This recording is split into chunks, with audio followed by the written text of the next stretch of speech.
ಶಕ್ತಿಯ ಹಬ್ಬ ಅಕ್ಷರಶಃ ಸಿಲಿಕಾನ್ ಸಿಟಿಯಲ್ಲಿ ಮನೆ ಮಾಡಿತ್ತು. ನಗರದ ಬಹುತೇಕ ಕಡೆ ವಿಶೇಷ ಪೂಜೆ ಪುನಸ್ಕಾರಗಳು ನೆರವೇರಿದೆ. ದೇವಾಲಯಗಳಲ್ಲಿ ರಾಮನಾಮ ಪ್ರತಿಧ್ವನಿಸಿತು. ಸಿಲಿಕಾನ್ ಸಿಟಿಯ ಕಂಪ್ಲೀಟ್ ಮಾಹಿತಿ ಇಲ್ಲಿದೆ ನೋಡಿ.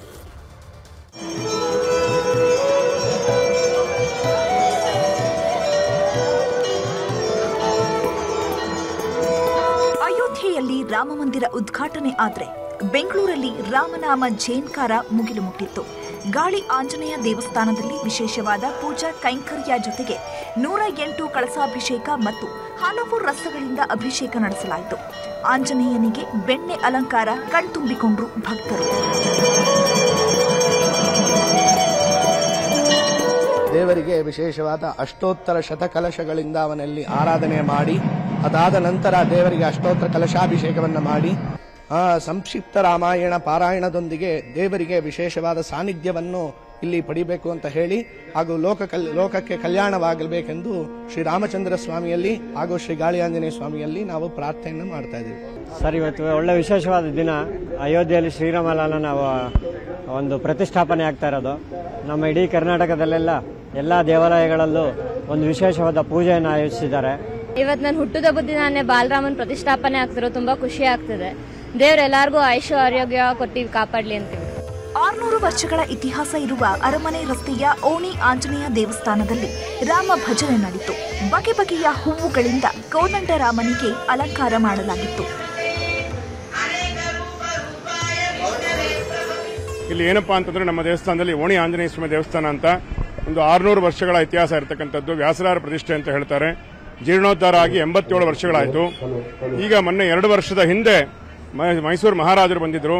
ಪಟ್ಟಾಭಿರಾಮನ ಪ್ರತಿಷ್ಠಾಪನೆ ಆಗಿದೆ. ಮೈಸೂರು ಬ್ಯಾಂಕ್ ಸರ್ಕಲ್ನ ಆಂಜನೇಯ ದೇವಸ್ಥಾನದಲ್ಲಿ ಭಿನ್ನವಾಗಿ ಪೂಜೆ ಪುನಸ್ಕಾರ ನಡೆಯಿತು. 15 ಅಡಿ ಎತ್ತರದ ರಾಮಮೂರ್ತಿ ಆಕರ್ಷಿಸಿತು. ರಾಮ, ಸೀತೆ ಹಾಗೂ ಆಂಜನೇಯ ವೇಷಭೂಷಣದಲ್ಲಿ ಭಕ್ತರು ಮೆರವಣಿಗೆ ಮಾಡಿದರು.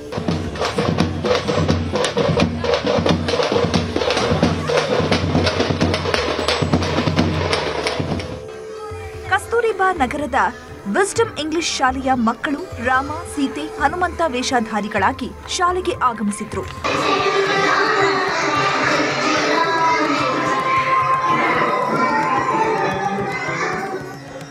ಮಹಾಲಕ್ಷ್ಮಿ ಲೇಔಟ್ನ ರಾಣಿ ಅಬ್ಬಕ್ಕ ದೇವಿ ಆಟದ ಮೈದಾನದಲ್ಲಿ ಶಾಸಕ ಗೋಪಾಲಯ್ಯ ನೇತೃತ್ವದಲ್ಲಿ ವಿಶೇಷ ಪೂಜೆ ಹಮ್ಮಿಕೊಳ್ಳಲಾಗಿದೆ.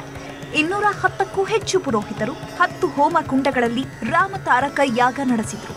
1108 ಕಳಶವನ್ನ ಪ್ರತಿಷ್ಠಾಪನೆ ಮಾಡಿ ಪೂಜೆ ನೆರವೇರಿಸಲಾಯಿತು. ಇಲ್ಲಿ 1108 ಕಲಶವನ್ನಿಟ್ಟಿದ್ದೇವೆ. ಈ ಕಲಶದ ವಿಶೇಷತೆ ಏನು ಅಂತಂದ್ರೆ, ನಾವು ವಿಶೇಷವಾಗಿ ಕಲಶದಲ್ಲೇ ಶ್ರೀರಾಮ ಜಯರಾಮ ಜಯ ಜಯರಾಮ ಅನ್ನುವಂತಹ ರಾಮತಾರಕ ಮಂತ್ರವನ್ನು ಮುದ್ರಣ ಮಾಡಿಸಿದ್ದೇವೆ. ಧನುಸ್ಸಿದೆ, ಜೈ ಶ್ರೀರಾಮ್ ಅಂತ ಇದೆ, ದಿನಾಂಕವನ್ನು ಮುದ್ರಣ ಮಾಡಿಸಿದ್ದೇವೆ. ಇಂತಹ 1108 ಕಲಶವನ್ನು ಸ್ಥಾಪನೆ ಮಾಡಿ ಆರಾಧನೆ ಪೂಜೆಯನ್ನೆಲ್ಲ ಮಾಡಿ ಇವತ್ತು ಈ ಕಲಶವನ್ನು 11 ಗಂಟೆಗೆ ಪೂರ್ಣಾಹುತಿ ಆದ ನಂತರದಲ್ಲಿ ಮೆರವಣಿಗೆಯಲ್ಲಿ ಹೋಗಿ ನಾವು ಆಂಜನೇಯ ಸ್ವಾಮಿ ದೇವಸ್ಥಾನದಲ್ಲಿ ಅಭಿಷೇಕವನ್ನು ಮಾಡುತ್ತೇವೆ. ಪೂಜೆಯಲ್ಲಿ ಬಿಜೆಪಿ ರಾಜ್ಯಾಧ್ಯಕ್ಷ ವಿಜಯೇಂದ್ರ, ಮಾಜಿ ಸಿಎಂ ಬಸವರಾಜ ಬೊಮ್ಮಾಯಿ ಸೇರಿದಂತೆ ಹಲವರು ಆಗಮಿಸಿದ್ರು. ರಾಮನ ಮೂರ್ತಿಯನ್ನು ಕಂಡು ಭಕ್ತಿಯಿಂದ ಸಂತಸಪಟ್ಟರು. ಇವತ್ತು ಒಂದು ಅವಿನಾಭಾವ ಸಂಬಂಧ ಇವತ್ತು ರಾಮನ ಜನ್ಮಸ್ಥಳಕ್ಕೂ ಇವತ್ತು ಕರ್ನಾಟಕಕ್ಕೂ ಇರತಕ್ಕಂಥದ್ದು ಮುಂದುವರ್ಕೊಂಡು ಬಂದಿರತಕ್ಕಂಥದ್ದು ಪ್ರತಿಯೊಬ್ಬ ಕನ್ನಡಿಗರು ಕೂಡ ಹೆಮ್ಮೆ ಪಡ್ತಕ್ಕಂಥ ಸಂಗತಿ. ನಮ್ಮೆಲ್ಲರ ಒಂದು ಸೌಭಾಗ್ಯ. ಇವತ್ತು ಪ್ರಧಾನಮಂತ್ರಿಗಳು ನರೇಂದ್ರ ಮೋದಿಜಿಯವರ ನೇತೃತ್ವದಲ್ಲಿ ಒಂದು ಪವಿತ್ರ ಕಾರ್ಯ ನೆರವೇರಿರ್ತಕ್ಕಂಥದ್ದು ನಮ್ಮೆಲ್ಲರೂ ಕೂಡ ತುಂಬಾ ಸಂತೋಷ ಮತ್ತು ಹೆಮ್ಮೆ ತಂದಿದೆ. ಸಮಸ್ತ ಭಾರತೀಯರಿಗೆ ಇದೊಂದು ಅತ್ಯಂತ ಪವಿತ್ರವಾಗಿರುವಂತಹ ಪುಣ್ಯದ ದಿನ. ಬರುವಂತಹ ದಿನಗಳಲ್ಲಿ ರಾಮರಾಜ್ಯ ಸ್ಥಾಪನೆ ಆಗುವಂತಹದ್ದು ನಿಶ್ಚಿತ.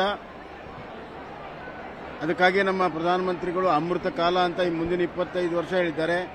ಇದು ರಾಮರಾಜ್ಯ ಕಟ್ಟುವಂತ ಕಾಲ. ಅತ್ತ ಪಾದರಾಯಪುರದಲ್ಲಿ ಕೋದಂಡರಾಮ ದೇವಾಲಯದಲ್ಲಿ ವಿಶೇಷ ಪೂಜೆ ಮಾಡಲಾಯಿತು. ರಾಜಾಜಿನಗರದ ರಾಮಮಂದಿರದಲ್ಲಿ ಬೆಳಗ್ಗೆಯಿಂದಲೇ ವಿಶೇಷ ಪೂಜೆ, ಹೋಮ, ಹವನ ಜರುಗಿತು. ದೇವಾಲಯಕ್ಕೆ ನಟ ಶ್ರೀಮುರಳಿ ಆಗಮಿಸಿ ನಮಿಸಿದರು. ತುಂಬಾ ಒಂದು ಖುಷಿ ಪಡುವಂತ ವಿಚಾರ. ಪ್ರಾಣತಪ್ಪ ಪ್ರತಿಷ್ಠಾಪನೆ ನಮ್ಮ ರಾಮಲಲ್ಲ ಮುದ್ದಾಗಲ್ಲಿ ಇವತ್ತು ನೆಲೆ ಊರ್ತಾ ಇದ್ದಾನೆ. ಅದಕ್ಕೆ ಆದಂತ ಒಳ್ಳೆ ಪೂಜೆ ಪುರಸ್ಕಾರಗಳು ಹಾಗೂ ಇಲ್ಲಿರೋ ರಾಮ ನಮ್ಮನ್ನ ಕರೆಸ್ಕೊಂಡು, ವೀರಾಂಜನೇಯ ರಾಮ ನಮ್ಮನ್ನು ಕರೆಸ್ಕೊಂಡು ಆಶೀರ್ವಾದ ಮಾಡಿದ್ದಾರೆ. ಸೊ ಖುಷಿ ಆಗುತ್ತೆ. ಪ್ರತಿಯೊಬ್ಬರು ಭಾರತೀಯರು ಇವತ್ತು ಹೇಳಬೇಕಾಗಿರೋದು ಇಷ್ಟೇ, ಜೈ ಶ್ರೀರಾಮ್, ಜೈ ಶ್ರೀರಾಮ್. ಜೈ ಶ್ರೀರಾಮ್. ಡಾಲರ್ಸ್ ಕಾಲೋನಿಯಲ್ಲಿ ಹನುಮ ಮಂದಿರದಲ್ಲಿ ಪೂಜಾ ಕಾರ್ಯ ಜರುಗಿತು. ಇಲ್ಲಿ ಅತಿ ದೊಡ್ಡ ಸ್ಕ್ರೀನಿಂಗ್ ವ್ಯವಸ್ಥೆ ಮಾಡಲಾಗಿತ್ತು. ರಾಮ ಭಕ್ತರು ಸ್ಥಳೀಯರೆಲ್ಲ ಆಗಮಿಸಿ ಹೋಮದಲ್ಲಿ ಭಾಗಿಯಾಗಿ ಭಕ್ತಿ ಗೀತೆಗಳನ್ನ ಹಾಡಿದ್ರು. ಉಳಿಸ್ಕೊಂಡು ಬಂದಿರುವಂಥ ದೇವಸ್ಥಾನ 200-300 ವರ್ಷಗಳಿಂದ ಬಂದಿರುವಂಥ ಇದು ದೇವಸ್ಥಾನ. ಒಂದು ಶಿಲೆ ಇತ್ತು ಇಲ್ಲಿ ಆಂಜನೇಯಂದು, ರಾಮ ಮಂದಿರ ಥರನೇ ಕಟ್ಟಿ ಸುಮಾರು 60 ವರ್ಷಗಳಿಂದ ನೋಡಿ ತಾವು ನೋಡಿರ್ಬೋದು. ಈ ಜಾಗದಲ್ಲಿ ಎಲ್ಲ ಬರೀ ಮನೆಗಳಿದೆ. ಮನೆ ಮಧ್ಯದಲ್ಲಿ ನಮ್ಮ ಹನುಮಂತನ ದೇಗುಲವನ್ನು ನಾವು ಇದನ್ನ ಇನ್ನು ಮುಂದೆ ಉಳಿಸ್ಕೊಂಡು ಬೆಳೆಸ್ಕೊಂಡು ಹೋಗಬೇಕು ಅಂತ ನಾವು ಈ ಮಂದಿರದಲ್ಲಿ ನಾವು ಈ ದಿನವನ್ನು ಆಚರಣೆ ಮಾಡ್ತಾ ಇದ್ದೀವಿ. ಚಾಮರಾಜಪೇಟೆಯ ಶಂಕರ ಮಠದಲ್ಲಿ ವಿಶೇಷ ಕಾರ್ಯಕ್ರಮ ಆಯೋಜಿಸಲಾಗಿತ್ತು. ರಾಮತಾರಕ ಹೋಮ ಮಾಡಲಾಯಿತು. ಆರ್ಎಸ್ಎಸ್ ಪ್ರಮುಖರು, ಕರಸೇವಕರು ಸೇರಿದಂತೆ 200ಕ್ಕೂ ಹೆಚ್ಚು ಭಕ್ತರು ಭಾಗಿಯಾಗಿದ್ರು. ಶ್ರೀರಾಮಚಂದ್ರ ಹಸನ್ಮುಖನಾಗಿರೋದನ್ನ ನೋಡಿ ನಿಜವಾಗ್ಲೂ ನಮ್ಗೆ ಈ ಜನ್ಮ ಸಾರ್ಥಕ ಆಯಿತು ಅಂತ ಅನ್ನಿಸ್ತಾ ಇದೆ. ನಿಜವಾಗ್ಲೂ all credit goes our honourable PM mister Modiji. ಅವರ ಒಂದು ನೇತೃತ್ವದಲ್ಲಿ ಪ್ರಯತ್ನ ಮಾಡಬೇಕು ಅನ್ನೋ ಛಲದಲ್ಲಿ ಅವರು ಈ ಕಾರ್ಯನ ನೆರವೇರಿಸಿಕೊಟ್ಟಿದ್ದಾರೆ. ದೇವಾಲಯಗಳು ಮಾತ್ರವಲ್ಲ, ಕ್ಯಾಂಪ್ಸ್ ಮತ್ತು ರುಪ್ಸಾ ವ್ಯಾಪ್ತಿಯ ಖಾಸಗಿ ಶಾಲೆಯಲ್ಲಿಯೂ ರಾಮ ಮಂದಿರದ ನೇರ ವೀಕ್ಷಣೆಯ ವ್ಯವಸ್ಥೆ ಮಾಡಲಾಗಿತ್ತು. ಇನ್ನು ನಗರದಾದ್ಯಂತ ಭಾರೀ ಪೊಲೀಸ್ ಬಂದೋಬಸ್ತ್ ಮಾಡಲಾಗಿತ್ತು. Bureau report, news 18. ಕನ್ನಡಿಗರ ನೆಚ್ಚಿನ ನ್ಯೂಸ್ 18 ಕನ್ನಡ ಈಗ ವಾಟ್ಸ್ಆಪ್ನಲ್ಲೂ ಲಭ್ಯ. ಕರ್ನಾಟಕ, ದೇಶ ವಿದೇಶಗಳ 360 ಡಿಗ್ರಿ ಸುದ್ದಿಯ ವಿವರಗಳನ್ನ ನಿಮ್ಮ ಕೈ ಬೆರಳುಗಳಲ್ಲೇ ಪಡಿಲಿಕ್ಕೆ ಈ QR ಕೋಡ್ ಅನ್ನ ಸ್ಕ್ಯಾನ್ ಮಾಡಿ, ನಮ್ಮ ಚಾನಲ್ ಫಾಲೋ ಮಾಡಿ, ನೋಟಿಫಿಕೇಶನ್ ಆನ್ ಮಾಡಿ.